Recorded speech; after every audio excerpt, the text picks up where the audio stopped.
Hey, how's it going, guys? Jack and Matt here with the Toasty Bros, and today we're going to be doing a $1,300 mini ITX gaming PC. This PC is already built, and we'll talk about that later. But first, a word from today's sponsor.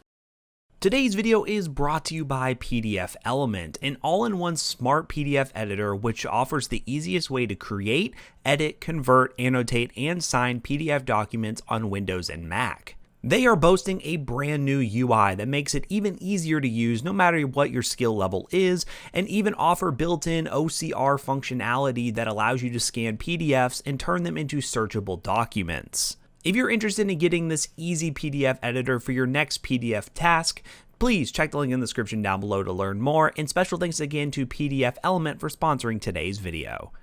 Alright guys, so my microphone wasn't working when we originally filmed this, so as for storage, we had to opt for a 1TB NVMe SSD. You're going to see some B-roll of all the parts that we had in this PC build as we talk about each part that's in this PC build, but there'll just be me talking and looking like an idiot because my microphone's off, so beautiful, right? But anyways, this is a $1,300 gaming PC featuring the NZXT H1, which is a really awesome case, and we're going to go ahead and dive into this PC, actually dive into it. We're probably going to take the lid off and everything and look at it and talk about each part and exactly how it makes up this PC build. So big thanks to Micro Center. Once again, we actually went and got all these parts from there, so that was actually really fun getting to actually go pick them out. It was like shopping online, but being able to actually hold the parts in person. So we just right now have the H1 kind of stripped down. You can see it's actually really cool. It basically has an outer layer covered that's held in with no screws. You have this guy here to let out all the air. This case actually runs really cool, but it's really cool that this is like a toolless design and really easy to take apart. But to start off, the NZXT H1, as Matt was talking about, has a 600 watt power supply in it that's actually fully modular, 80 plus gold. It has a liquid, all-in-one liquid cooler in it, which basically comes pre-mounted in the case. All the cable management's ran and everything. You have a graphics card riser with it, and of course it comes with the case itself. So for the processor, we have a Ryzen 5 3600X, which is a really good 6-core 12-threaded processor, and of course we didn't have to use a stock cooler because we're using that liquid cooler. We have our B450i from ASRock mini ITX motherboard because that is all you can fit in this is mini ITX, so keep that in mind when putting this together. Alright, so let's talk about this graphics card real quick. So what we went with was the 2060 Super, which at Micro Center we got a great deal on. EVGA was having a mail-in rebate where you got $30 back off the $409 price tag, so great value at Micro Center if you're looking to pick up a 2060 Super. But the main reason we got this is, as we mentioned, we do live streaming, and if you want to check those out, Monday, Wednesday, Friday, twitch.tv/ToastyBros. We also stream on Sunday and do some gaming stuff. But we're going to be doing a lot of live streaming with this thing. We wanted that NVIC encoder, which is going to be really awesome for that, to get high quality streams without having to use the CPU for, well, live streaming. And it came in at a great price point, so highly recommend it. And it's going to be great for a future racing setup that's going to be coming to the channel soon, so be sure to subscribe for when that goes live. Now for RAM, we went with 16 gigabytes of Crucial Ballistics memory. Now we went with this gray memory because, well, you really can't see the RGB in this case. Now that we look back at it, you probably could have seen a load of RGB, but whatever. You save money going this route and you put more money into more high performing parts. It is at 3200 megahertz, which is really important for Ryzen. We ended up getting the Crucial P1 SSD because there's a great deal at Micro Center, and as always, links in the description down below for the best possible deals if you're going to build this PC. But 1 terabyte is enough for us to basically install the games that we need to have our streaming software ready to go. And if we wanted to expand, this case does come with some slots for 2.5-inch SSDs if we wanted to do that. But 1 terabyte is more than enough for our setup right now. And we also went with it because, well, it's NVMe, M.2, you know, get those fast speeds, and it goes right into the motherboard without having to have extra SATA cables. Now, how about we go ahead and transition to how we built this thing, a little bit of a time lapse, and then we're going to be talking about this thing in more depth in the benchmarking section. So let's do that.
All right, ladies and gentlemen, now that we have this beautiful mini ITX PC all put together, let's go ahead and talk about those benchmarks real quick. Now, one thing I want to make clear about the NZXT H1 before I dive into the benchmarks is its price. I know the big issue with this case is the fact that it comes in at $350, but as we mentioned, this case does come with a liquid cooler, power supply, and case, and for $350, that's not that bad. Yeah, you're kind of forced into using the power supply and liquid cooler that comes with it, but they are really good pieces of hardware, and I highly recommend using them. And even if I was building a PC on my own, these would be pieces of hardware that I would consider for my next PC build.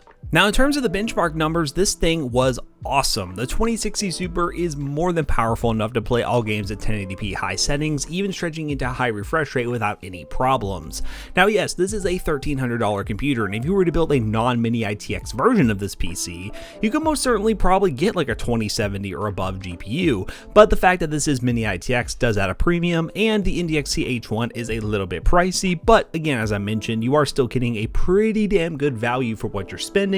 And all the other games we tested like Fortnite, Overwatch, Shadow of the Tomb Raider performed very well. If you do want to build this PC, I think you have a much higher ceiling than the 3600 if you want to keep this thing nice and cool. Temperatures were actually pretty solid across the board. They were a little bit higher than your standard ATX case, but the fact that you are still getting pretty reasonable results is actually really impressive for such a small form factor case. As long as temperatures are hovering below 80 degrees Celsius, I honestly consider it a win when it comes to the PC case that you're using, and this case really doesn't have any issues with that. This system is going to be deployed in our live streaming setup, as I mentioned, so we have to make sure this thing is going to be rock solid, and honestly, through our temperature testing and playing games, we have no issues whatsoever putting this as our main streaming PC and having it run for potentially up to 24 hours in future live stream scenarios.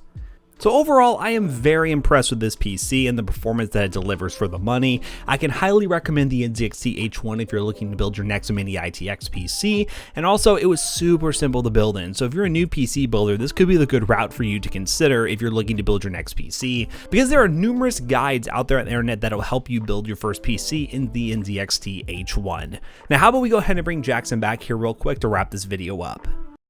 Looking for a unique PC case for your next PC build? Then look no further than the Dawn TG from BitPhoenix. This case features 3 tempered glass side panels, a unique RGB illumination that shines through the front and back of the case, and plenty of room for a full-size custom PC build. The lighting can be controlled with an ARGB header on supported motherboards or through the built-in controller on the case, which is super simple to set up. Use the link in the description down below to learn more, and thanks again to BitPhoenix for sponsoring this portion of today's video.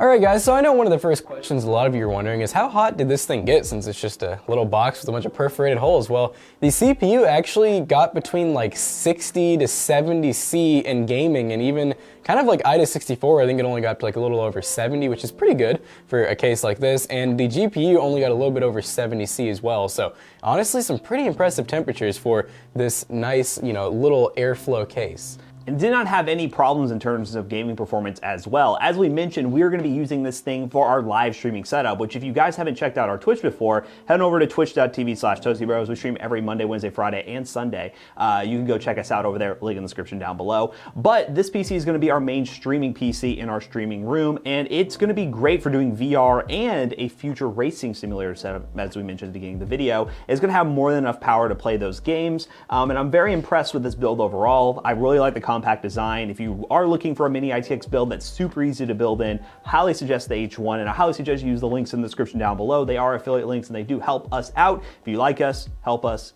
that's the best thing to do.